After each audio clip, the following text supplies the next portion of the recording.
Hello dear student, welcome. तभी हम लोग नेक्स्ट टॉपिक डिस्कस कर रहे हैं बच्चों लोग, बैंकिंग रेगुलेशन एक्ट 1949। ये क्या होता है? मतलब देखो, कोई भी चीज़ बनता है ना, उसको कंट्रोल करने के लिए कुछ तो बनता है। तो अब इतने सारे बैंक है, तो बैंक का भी तो कुछ कानून बना रहेगा। तो सबसे बड़ा बैंक है आरबीआई। ओके, वो 1935 को इस्टेब्लिश हुआ था, पर रेगुलेशन रूल्स कब भी बनाया था? 1949। ये क्या है? लेजिस्लेशन है, रूल्स बनाता है। क्या बनाता है? रूल्स। और कौन कंट्रोल करता है बैंक को? सबको आरबीआई, राइट। पहले बैंकिंग कंपनीज एक्ट बोलते थे, फिर उसके बाद से लोग चेंज करके 16 मार्च 1949 को बैंकिंग रेगुलेशन एक्ट बन गया। ओके, तो ये एक्ट का क्या फ्रेमवर्क है? ये क्या करता है मालूम है क्या? सब बैंक्स को कंट्रोल करता है। तुम और मैं भी बैंक चालू कर सकते हैं, बस इसका गाइडलाइन फॉलो करना है। तो डायरेक्ट पॉइंट पे आ जाता है। ओके, तो बैंकिंग का मतलब होता है जो लेन देन करता है। बैंक क्या काम करता है? Primary and secondary function. Bank public से पैसा लेता है, पब्लिक को देता है। पब्लिक से पैसा लेता है, उसको बोलते हैं एक्सेप्टिंग डिपॉजिट। पब्लिक को देता है, उसको बोलते हैं गिविंग लोन। तो इस तरह बैंक का काम होता है, लोन प्रोवाइड करना, सेविंग करना, फिर अंडर कमीशन, है ना, मर्चेंट बैंकिंग, ये सब बैंक सर्विस प्रोवाइड करता है। बट अपन क्या पढ़ रहे हैं? Banking regulation act 1949। ये तुम्हारा इंट्रोडक्शन हो गया, राइट। बैंक का मेन काम क्या है? Accepting deposit, giving loan. तो बैंक सबसे पहले क्या करता है? रेगुलेशन मतलब होता है आरबीआई। तो आरबीआई क्या करता है? लाइसेंस देता है बैंक का। अगर किसी को भी बैंक खोलना है तो फिर पप्पा के पास जाएगा, उससे परमिशन लेगा।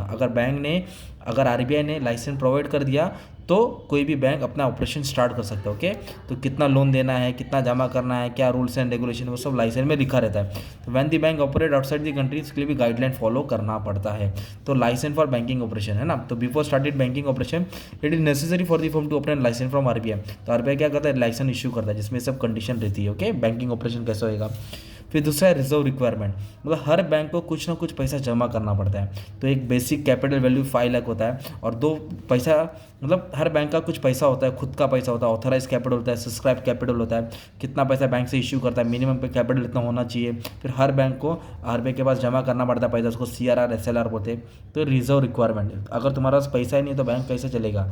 बैंक का मेन प्रोडक्ट क्या है? पैसा। अब तुम्हारे पास पैसा नहीं तो बैंक स्टार्ट नहीं कर सके, तो आपके पास कोई रिजर्व होना चाहिए। ओके, फिर ऑफिशियल्स। तो बैंक को चलाने के लिए कुर्सी पे तो कोई बैठा हुआ होना चाहिए। ऑफिशियल्स मतलब ऑफिसर लोग को अपॉइंट करना, मैनेजर्स को अपॉइंट करना, फिर उसके अंदर क्राइटेरिया देखना, कंडीशन देखना, क्वालिफिकेशन देखना, ताकि बैंकिंग ऑपरेशन अच्छे से वो कर सके।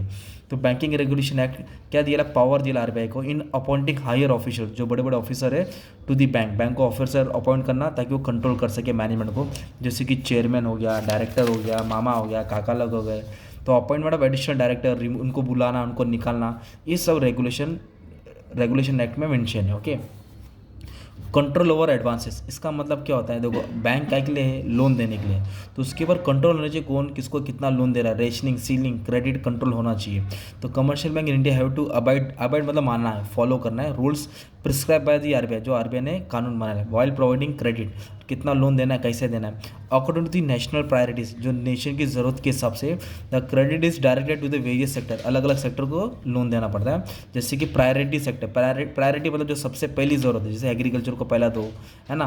फिर मार्जिन रिक्वायरमेंट प्रोवाइड करो, अलग अलग सेक्टर को लोन, टर्म्स, कंडीशन। तो किसको लोन देना है, कितना देना है। विजय माल्या को लोन दिया तो लेके भाग जाएगा, फिर बैंक नुकसान भी, पब्लिक का घाटा, ऐसा भी नहीं होना चाहिए। नेक्स्ट है इंस्पेक्शन एंड सुपरविजन। इंस्पेक्शन का मतलब होता है देखना।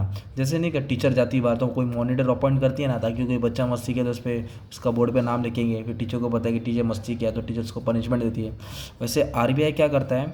कंडक्ट करता है इंस्पेक्ट, बैंक को जाके ऑडिट करता है, उसकी बुक्स ऑफ अकाउंट चेक करता है कि कितना झोल है, झोल झपला तो नहीं है, लक्की भास्कर कैसा है ना, हर्षद मेहता के जैसे स्कैम हो जाएगा तो फिर खत्म हो जाएगा ना। Bank have to follow the guideline given by the central bank, और कोई भी गलत किया उसके ऊपर एक्शन उठाएंगे। हे भाई चल, पटेली कर रहा तू, चल तेरा साइड लाइसेंस कैंसिल करेंगे। तो ये होता है बैंकिंग रेगुलेशन एक्ट। तो अलग अलग प्रोविजन जो आरबीआई ने बनाया बैंकिंग सेक्टर को कंट्रोल करने के लिए। और ये कभी बना था? पोस्ट मतलब 1991 के बाद पड़ा था, एलपीजी मॉडल के बाद बना था, जब बैंकिंग रिफॉर्म आया था। किसकी कमेटी? नरसिम्हा कमेटी। किसकी कमेटी थी? नरसिम्हा कमेटी। तो ये सब टॉपिक तुमको लिखने का था। किस में लिखने का था बच्चा? तुम्हारा मस्त प्यार वाला आंसर पढ़ा दिया, banking regulation act 1949। Simple. Thank you very much, all the best, love you all.